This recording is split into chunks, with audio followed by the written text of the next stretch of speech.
So, gaya ng aking sinabi, yung tatalakayin natin ngayon yung kapanganakan sa tubig, bone of water. Na ang ibig sabihin nito, ito na nga yung tinatawag, doon ka bro, parang hindi ka nakitabing.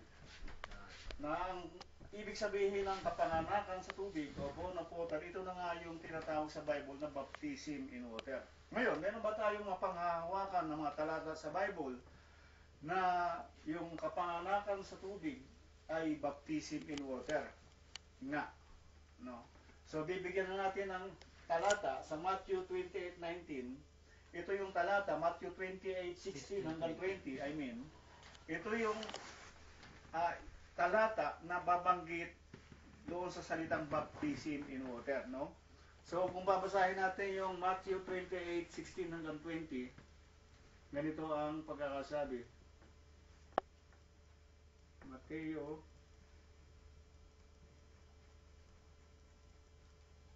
28.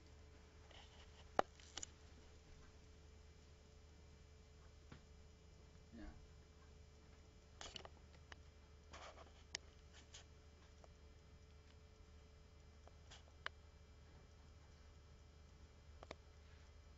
Mabagal itong laptop. Mabilis pa yung isa. Yeah. Matthew 28:16 hanggang 20.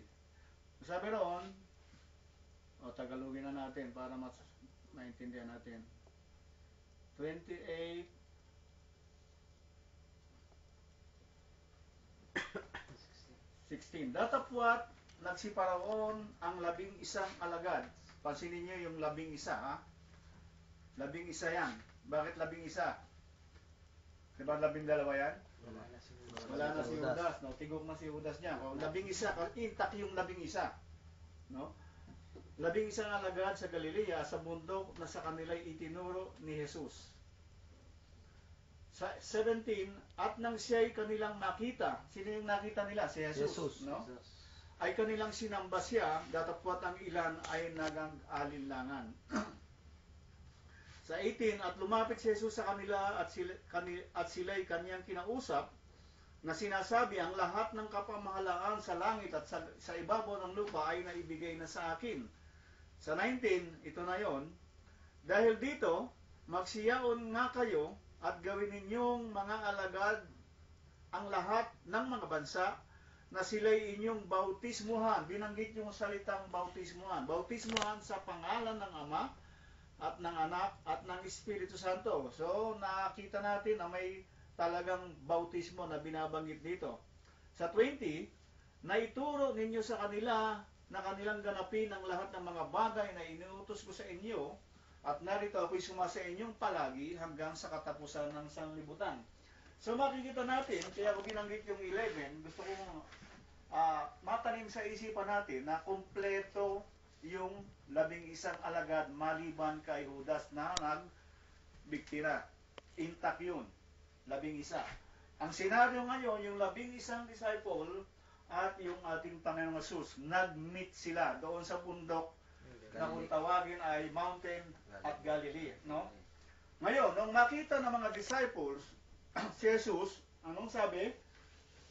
Some worship. Ang iba ay sumamba, ngunit yung iba ay nag-alinlangan. So, tandaan nyo na sinabi ko 11. Ang Panginoong Jesus ay the great teacher. 11 yung disipulo. Dito makikita natin ang isang senaryo, pangyayari, na sa 11 ito na kanyang disipulo, hindi pa niya na-solid na manampalataya sa kanya lahat. So sabi doon, malinaw sa sabi, some worship, ano yung sumamba, ano yung nag-worship? Sapagkat yung hindi pa siya namamatay, hindi pa siya nababayubay sa cross, ay kanya nang itinuturo sa kanya mga disipulo na ang Kristo ay magbabata, ang Kristo ay maghihirap, mamamatay, at sa ikatlong araw ay muling mabubuhay. Ipinapaalala na niya yan, hindi pa man nagaganap sa kanyang pagkabayubay sa krus, sinasabi na niya yan. No?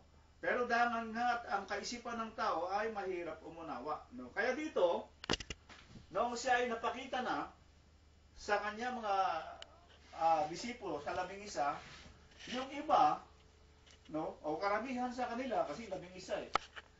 Karamihan sa kanila ay nanampalataya, o ibig sabihin sumamba.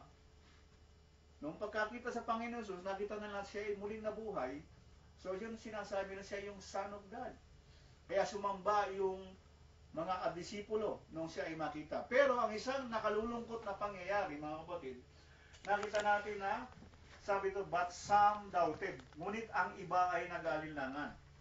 So alam na natin yan, kung sino yung nag-alinlangan na yan, si doubting Thomas, si Thomas at saka si Felipe. No? Sila yung, kasi some, hindi sinabi ng one. Ibig sabihin, pag sinabi mong some doubted,